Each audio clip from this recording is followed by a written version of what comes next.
Hello दोस्तों, तो कैसे हैं आप लोग। आई होप आप लोग अच्छे होंगे और स्वस्थ होंगे। दोस्तों, ये टॉपिक तो इतना ज़्यादा खिंचता ही जा रहा है कि समझ में नहीं आता है कि क्या बोलें क्या ना बोलें। रोज़ एक नया वीडियो आकर तैयार हो जाता है। जैसे कि कल प्रिंस का वीडियो आया और प्रिंस और रंजना दोनों लाइव में थे और दोनों ने जो बात कही वो बहुत ही ज़्यादा सोचने वाली बात है। उन्होंने कहा जैसे कि अब हमने जगत भैया को छोड़ दिया है, जो मर्जी आए उनकी करे। अब हम उन्हें ना तो समझाएंगे ना ही हम ये चाहेंगे कि वो हमारे बीच में आए। मतलब कि लग रहा है कि इनके घर वालों ने उसे छोड़ दिया है और वो चाहते हैं कि मनीषा से उनका तलाक हो जाए। क्योंकि उन्होंने ये भी कहा कि भाभी का जो भी मन होगा हम उनके साथ हैं, जो भी डिसीज़न लेंगी वो खुद से करेंगी, हम उन्हें कुछ फोर्स नहीं करेंगे कि ये करो या वो करो, जो उनका मन होगा वो करेंगी। मतलब कि घर में कुछ ना कुछ बातें तो हो रही हैं, इसीलिए ऐसा कुछ हुआ है। और अगर ये होता है तो ये मनीषा के लिए बहुत ही ज़्यादा गलत होगा। मनीषा अगर उसे तलाक दे देती है तो ये भाई साहब तो आज़ाद हो जाएंगे। और आज़ाद इंसान क्या करेगा ये तो सभी जानते हैं कि वो भागकर सीधे वहीं जाएगा। कुत्ते की तरह दुत्कारा गया था, भगाया गया था वहाँ से। उसके बाद ही ये सब कुछ शुरू हुआ था। और अगर ये दोबारा से वहाँ जाता है तो मर्द जात के लिए ये कलंक की बात है। जैसे कि दीप्ति जी ने बहुत कुछ बोला और वो समझाना भी चाह रही थी, लेकिन ये भाई साहब तो अलग ही मूड में रहते हैं जैसे कि लाइव में हुआ। और ये बहुत ही शर्मनाक था किसी औरत को बेइज्जत करना। ये कभी भी औरतों की रिस्पेक्ट नहीं करते हैं और हमेशा उन्हें नीचा देखते हैं कि औरतें नीचे ही अच्छी लगती हैं। हो सकता है इनके यहाँ ऐसा होता हो, इसीलिए मनीषा भी कभी नहीं सर उठा सकी या बोल सकी उनके सामने। हो सकता है उनकी फैमिली में भी सभी लोग ऐसे ही हों कि पति के सामने कोई मुंह नहीं खोलता हो, इसीलिए वो सभी औरतों को ऐसा ही समझते हैं। और आप लोगों ने भी गौर किया होगा कि आजकल ये लाइव में जा करके अपनी बात कह देते हैं, लेकिन दूसरों की बातें सुनना उन्हें पसंद नहीं। और ख़ास करके अगर कोई औरत ऊंची आवाज़ में बोल रही हो, जिस तरह से दीप्ति ने उन्हें ललकारा था, दुत्कारा था। अगर ये इंसान अपने आप को मर्द समझता है तो दोबारा ऐसी कोई हरकत नहीं करेगा। आजकल छोटे चैनल में, बड़े चैनल में, किसी भी चैनल में भाई साहब पहुंच जाते हैं। लाइव तो प्रॉपर देखते हैं, नीचे रहते हैं, ये बात भी सबको पता है। और मौका मिलते ही ये ऊपर पैनल में जा करके बातचीत करने बैठ जाते हैं। सभी लाइव वालों की लाइव ख़राब कर देते हैं क्योंकि सबका मूड ख़राब हो जाता है। डिसरिस्पेक्ट करते हैं सबकी। ऐसा इंसान क्या यूट्यूब पे रहने के काबिल है। हम तो यही गुजारिश करेंगे इस आदमी को बायकॉट किया जाए और ये जो गंद फैला रहा है ये बिल्कुल नहीं होनी चाहिए। जो इंसान औरत की डिसरिस्पेक्ट करता है उस इंसान को से हम क्या ही उम्मीद करेंगे। वो अपने घर में क्या करता होगा, पहले क्या करता था। पहले लोग ये जानते थे कि बहुत ही ज़्यादा इंटेलिजेंट है और हर चीज़ का नॉलेज है इनके पास। लेकिन आज की तारीख में जो ये बोल रहे हैं, जो कर रहे हैं, एक मेंटल आदमी भी ऐसा नहीं करता है।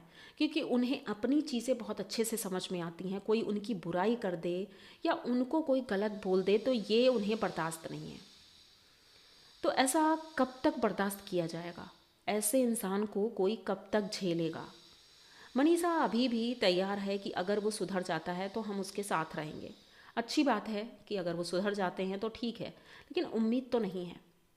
मूवीज़ देखी जा रही है भाई, रुद्र भाई के साथ गए हैं मूवी देखने मोहाली में और बहुत ही ज़्यादा इन्जॉय कर रहे हैं। पता नहीं और क्या क्या कर रहे हैं, ये चीज़ें तो पता नहीं चली है क्योंकि अभी तक कोई वीडियो नहीं आया है। लेकिन शाम तक ज़्यादा इंतज़ार नहीं करना पड़ेगा क्योंकि इनका वीडियो जल्द ही आएगा। इनका मूड कब स्विंग हो जाता है ये पता ही नहीं चलता है।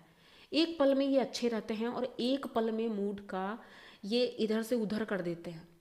सभी जब सोचने लगते हैं सब कुछ ठीक हो रहा है, तभी कुछ ना कुछ ऐसा कोई वीडियो आ जाता है। अब ये इनके ऊपर विश्वास करना मुश्किल है कि ये सच कब बोलते हैं और झूठ कब बोलते हैं। और हाँ, अलका जी के साथ जो इन्होंने किया ये बहुत ही ज़्यादा गलत था क्योंकि अलका जी इनका साथ दे रही थी पहले। लेकिन जैसे ही उन्होंने सच की तरफ अपनी लाइन मोड़ दी, वैसे ही वो गलत हो गई। उनके लिए पूरी परिवार एक साथ शुरू हो गया उनको भला बुरा बोलने के लिए। और उसके बाद अलका जी ने अब दोनों तरफ से छोड़ दिया है कि ना वो उनका साथ देंगी ना वो उनका साथ देंगी। उन्होंने कहा मैं सच का साथ दूंगी, जो बातें हैं वो मैं क्लियर सामने रखूंगी। तो वैसे ही उन्होंने एक बात और क्लियर करी कि सुमित जी के ऊपर जो इल्ज़ाम इन्होंने लगाया कहीं ना कहीं वो सच है। आप लोगों ने भी अलका जी का वीडियो देखा होगा। उन्होंने बताया कि जब वो उनसे मिली थी तो वो सुमित जी से नहीं मिली थी क्योंकि उन्हें जानती नहीं थी। लेकिन उन्हें पता चला कि सुमित जी ने ही ऐसा पासा फेंका कि सब कुछ उल्टा हो गया। ये नहीं चाहते थे कि उनकी इंसल्ट हो मैडम जी की, लेकिन उन्हें करना पड़ा क्योंकि कहीं ना कहीं सुमित जी इसमें शामिल थे। उन्होंने सोचा कि मैं अपना शादी जैसा एक रिश्ता कैसे तोड़ूं। अगर मैं ऐसे तोड़ देता हूं तो लोग गलत मुझे ही कहेंगे। अगर इनकी पोल खुल जाती है तो मैं क्लियर हो जाऊंगा। यही सोच करके उन्होंने हमारे जगत भैया से ये चीज़ें कही कि आप वायरल करो, इनकी हर चीज़ें वायरल करो, बात सामने लेकर आओ। तो ये तो अपना दिमाग ख़राब करके बैठे ही थे और उस स्थिति में जा करके इन्होंने सब कुछ कर दिया। सुमित जी क्लियर हो गए क्योंकि अब भाई साटी टूट गई उनकी। जो वो चाहते थे वो हो गया और अब वो सामने नहीं आएंगे। हो सकता है आगे चल के आए, लेकिन फ़िलहाल तो वो नहीं आएंगे क्योंकि ये सारा किया धरा उन्हीं का है। उन्होंने ही ये बात आगे बढ़ाई थी। जगत भैया ने तो उनसे अपना दुखड़ा सुनाया था। उन्हें तो एंगेजमेंट दिन तक कुछ नहीं पता था, लेकिन जब इनको कुत्तों की तरह वहाँ से दुत्कार कर भगाया गया था तब ये अपना रोना लेकर सुमित जी के पास गए और सुमित जी ने इन्हें सलाह दी क्योंकि वो भी बहुत बड़ा उन्हें धक्का लगा था इस बात का कि मुझे तो पता ही नहीं था ये रिश्ता चल रहा है। तो उन्होंने फिर सोचा कि अब मुझे शादी तो तोड़नी है क्योंकि ऐसी लड़की से मैं शादी नहीं कर सकता हूँ। तो वही उन्होंने शादी तोड़ने का डिसीज़न लिया और ये बहुत अच्छा था, लेकिन अब शादी टूटे कैसे, इसलिए इन्होंने सारा गेम प्लान किया। तो सारी सच्चाई आप लोगों के सामने है और फिर भी इस बात को लोग झुटला देते हैं। कभी सुमित की भाभी आकांक्षा आकर उनकी सफाई देने लग जाती हैं, कभी सुमित जी की तरफ से उनकी बहन कुछ बोलने लग जाती है। मतलब सभी लोग कुछ ना कुछ बोल रहे हैं, लेकिन एक इंसान है जो बहुत आराम से और सुकून से है, वो है हमारी जगत दीदी। जगत दीदी ये दिखाने की कोशिश कर रही हैं कि मुझे कोई फ़र्क नहीं पड़ा है, मैं ठीक हूँ और मैं नॉर्मल हो रही हूँ, अपना रोज़ का काम कर रही हूँ, बुटीक जा रही हूँ, सब कुछ कर रही हूँ, मुझे कोई फ़र्क नहीं पड़ता है। तो सच में भाई उन्हें फ़र्क नहीं पड़ा होगा क्योंकि जो बेशर्म औरतें होती हैं उन्हें फ़र्क नहीं पड़ता है। तो वो यही दिखा रही हैं कि वो कितनी ज़्यादा बेशर्म है। तो भाई आप लोग ऐसे ही करते रहो, हम लोग भी अपने व्यूज़ बढ़ाते रहेंगे, कंटेंट मिलता रहेगा तो अच्छी बात है। लेकिन ये कब तक चलेगा, कितने दिन चलेगा? अभी 1 महीना तो हो चुका है और 2 महीने 3 महीने कब तक चलेगा? कौन सा नया टॉपिक आ जाएगा? सब कुछ तो खुल गया, अब इसमें अलग क्या खुलना रह गया है? मुझे तो नहीं लगता है कुछ अलग रह गया है क्योंकि अब इसमें सबकी पोल खुल चुकी है। मतलब कोई भी ऐसा व्यक्ति बचा नहीं है। बस हाँ, अब आगे डिसीज़न क्या होगा कि ये दोनों साथ में रहेंगे या वो दोनों साथ रहेंगे। अभी तो खबर आई है कि जगत भैया और जगत भाभी की अब तलाक हो चुका या होने वाला है और उससे पहले उन दोनों ने शादी कर ली। क्या ऐसा हो सकता है? लोग अफवाह तो कुछ भी उड़ा देते हैं। वैसे ही अफवाह उड़ाई गई है कि जगत भैया और जगत दीदी की शादी हो गई और जगत भाभी बेचारी रो रही हैं। पर ये पॉसिबल नहीं है क्योंकि जब तक तलाक नहीं हो जाएगा जब तक ये शादी नहीं कर सकते। हाँ, हो सकता है कस्में वादे बहुत कुछ किए होंगे, उसमें ये भी रहा होगा कि भाई हम शादीशुदा की तरह रहेंगे, इसीलिए लाल लाल साड़ियाँ, मेकअप सब कुछ करके घूमा जाता है। लेकिन फ़िलहाल तो वो सिंपल हैं, लेकिन उस वक्त तो बहुत लाल लाल ही साड़ियाँ। मान लो ठीक है, आप ज़िंदगी जीना चाहती हो, हर वक्त कोई लाल साड़ी ही नहीं पहनता है। आपको और कोई कलर ही नहीं पसंद था, लाल कलर ही पसंद था। ये किसको दिखाने के लिए, क्यों? बेवकूफ़ समझ के रखा है सबको। इस औरत को और इस आदमी को दोनों को यूट्यूब से बाहर होना चाहिए। पता नहीं लोग क्यों व्यूज़ दे रहे हैं।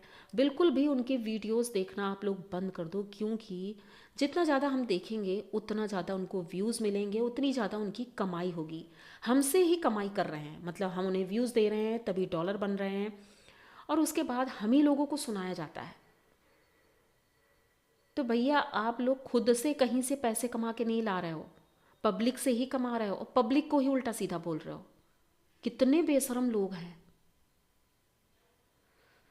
तो दोस्तों शाम तक फिर से मिलते हैं किसी नए वीडियो में। फ़िलहाल तो दिमाग बहुत ज़्यादा ख़राब हो गया ये सारी बातों को देख करके, क्योंकि जैसे ही यूट्यूब खोलो कुछ ना कुछ नया आ जाता है। तो मुझे इतनी बातें करनी थी और मिलते हैं शाम को नए वीडियो के साथ। तब तक के लिए पहले तो आप चैनल को सब्सक्राइब कर लीजिए और लाइक कमेंट ज़रूर करिएगा और बताइएगा कि आप लोग क्या सोचते हैं इनके बारे में। तो मिलते हैं शाम को, तब तक के लिए बाय।